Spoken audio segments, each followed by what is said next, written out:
eu quero te mostrar a reafirmação de Jesus sobre aquilo que os profetas do Antigo Testamento diziam sobre ele, de que Deus feriria o pastor, no caso Jesus, e as ovelhas, no caso os seus discípulos, se dispersariam.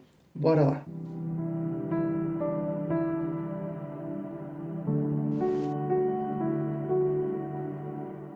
Graça e paz, queridos, bem-vindos ao Devocional Pregai. Já estamos pertinho de finalizar a leitura do livro de Mateus e hoje é dia de lermos o capítulo 26 do livro de Mateus. Amém? E eu quero falar sobre essa passagem bíblica tão emblemática na vida dos cristãos, não é verdade? A qual os discípulos de Jesus se dispersam, até mesmo Pedro acaba negando ao Senhor Jesus. Bora lá? Olha só, Mateus capítulo 26, versículo 31 ao versículo 35. A palavra do Senhor diz assim: No caminho, Jesus disse: Esta noite todos vocês me abandonarão, pois as Escrituras dizem: Deus ferirá o pastor e as ovelhas do rebanho serão dispersas. Mas, depois de ressuscitar, irei adiante de vocês a Galiléia. Pedro declarou: Pode ser que todos os outros o abandonem, mas eu jamais o abandonarei. Jesus respondeu: Eu lhe digo a verdade, esta mesma noite, antes que o galo cante, você me negará 3 vezes. Pedro, no entanto, insistiu: Mesmo que eu tenha de morrer ao seu lado, jamais o negarei. E todos os outros discípulos disseram o mesmo. Amém? Olha só, Jesus dá um aviso.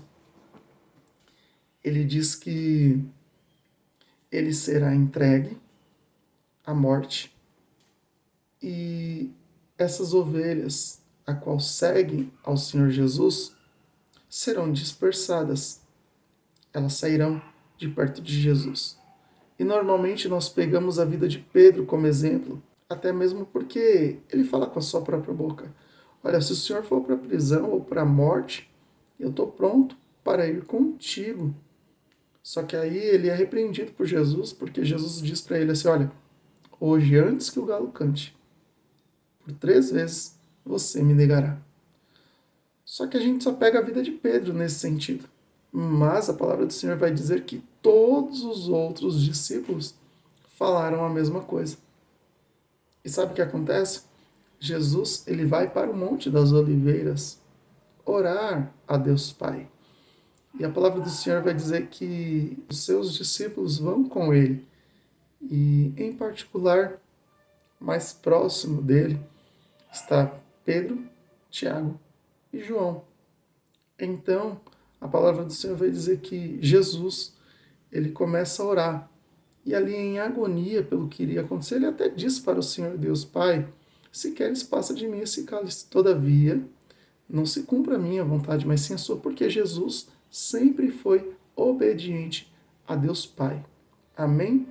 Só que a agonia de Jesus era tanta que o seu suor tornou-se como grandes gotas de sangue caindo sobre a terra.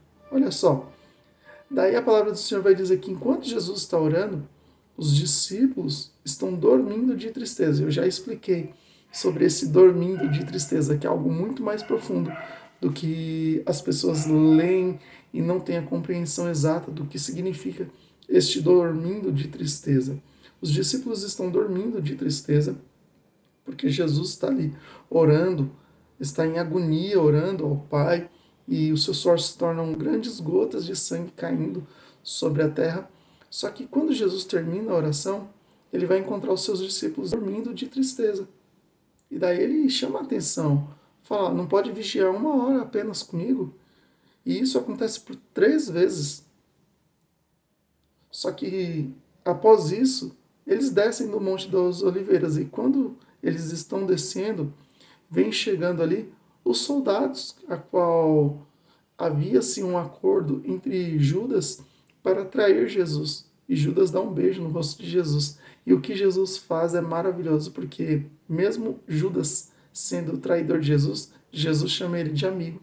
Tanto que ele vai dizer para Judas assim: amigo, com um beijo, você me trai, você trai o Filho de Deus.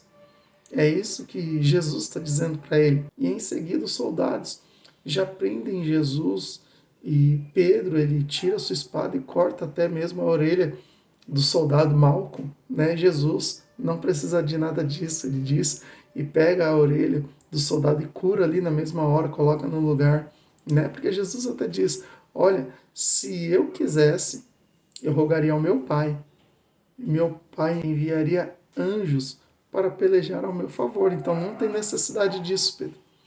Aí, quando eles se tocam no que iria acontecer, ao invés deles estarem próximos de Jesus, eles se dispersam. Jesus fica sozinho. É isso que acontece. Então Jesus ele é preso e ele fica sozinho. A palavra do Senhor vai dizer que Pedro ele ficava vigiando Jesus de longe.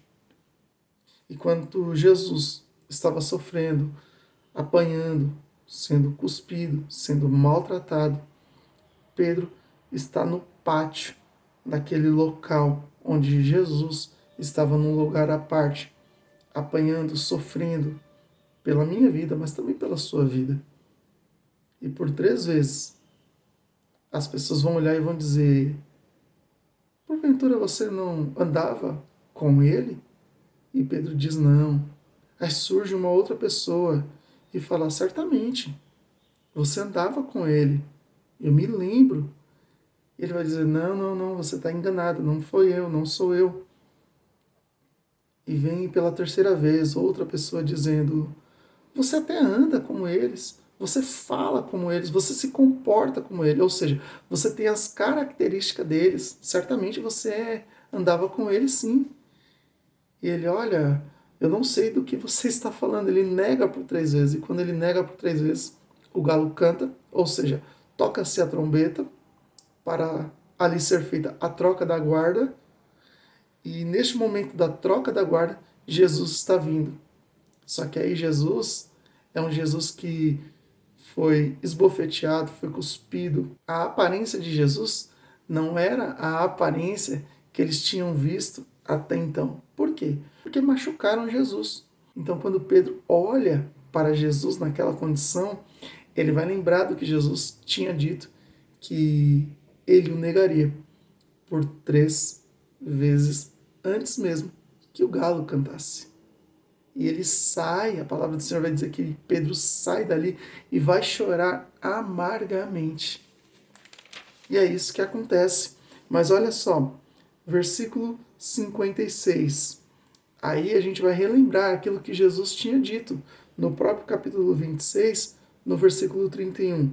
Porque olha o que diz a palavra do Senhor no versículo 56. Mas tudo isso está acontecendo para que se cumpram as palavras dos profetas registradas nas Escrituras. Nesse momento, todos os discípulos o abandonarão e fugirão. No momento de maior aflição de Jesus, todos os discípulos se dispersaram. E eu quero te dizer que se Jesus ele te afirmar algo sobre a sua vida, pode ter certeza que irá acontecer do jeitinho que o Senhor falou. Sendo isso uma exortação ou sendo bênçãos.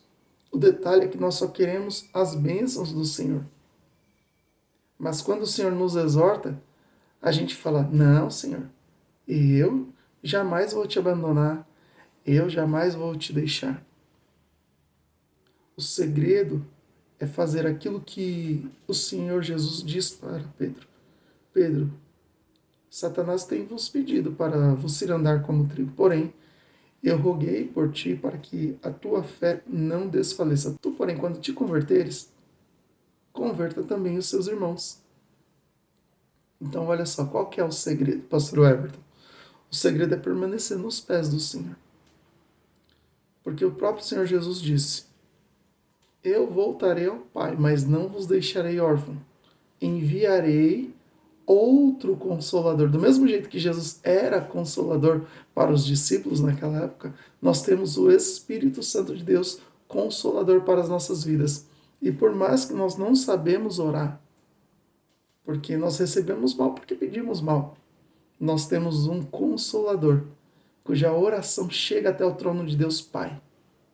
E assim, as nossas orações, elas são ouvidas, porque o próprio Espírito Santo de Deus, ele ora por nós com gemidos inexprimíveis. Louvado seja Deus. Aleluia.